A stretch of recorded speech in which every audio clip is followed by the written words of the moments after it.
On commence par les infos de la semaine à retenir avec Bérénice de Villefloriot et Sylvain Lévy-Valency. Merci Jean-Marie. On va faire un point sur l'info du moment, Bérénice. Attention, enfin, ça a l'air de bouger.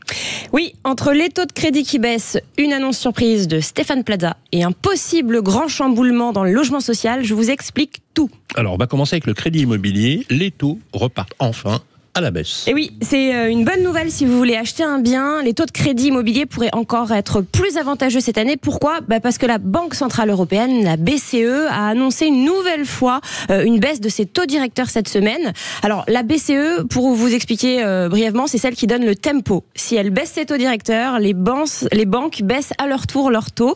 Et c'est ce qui s'est passé. Donc selon les experts, on pourrait atteindre des taux autour de 2,70% pour un crédit immobilier sur 20 ans d'ici la fin de l'année. Une aubaine si vous hésitez encore à sauter le pas. Alors, annonce choc de Stéphane Plaza. Je suis innocent et je serai blanchi. Nouveau rebondissement dans l'affaire Stéphane Plaza. Je rappelle qu'il a été condamné à 1 an de prison avec sursis pour violence habituelle sur une ex-compagne. Il est animateur, vous le connaissez tous, et agent immobilier. Il s'accroche. Il a adressé un mail cette semaine aux franchisés de son réseau. Il clame son innocence. Alors, j'ai lu le mail, je vous ai pris une phrase. Je ferai tout pour préserver le réseau des attaques dont je suis la cible. Je suis innocent et je serai blanchi, tout en annonçant qu'il a fait appel de sa condamnation.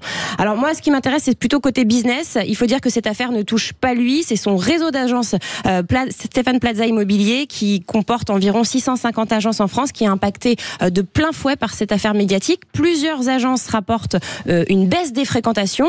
Les clients n'ouvrent plus la porte parce qu'ils refusent d'être associés, d'associer leur logement au nom de Stéphane Plaza.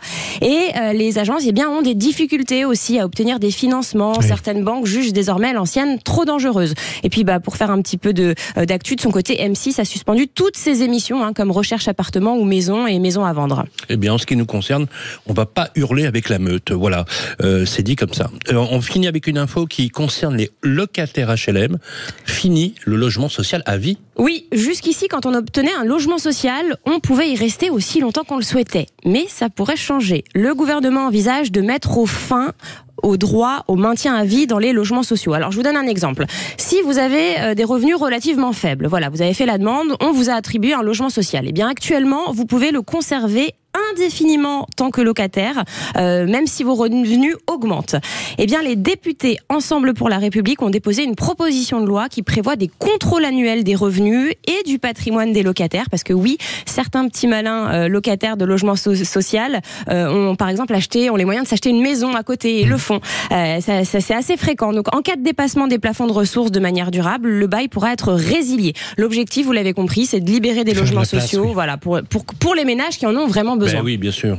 Exactement. Écoutez, on va en reparler avec vous, pourquoi pas. Merci beaucoup Bérénice de Villefloriot.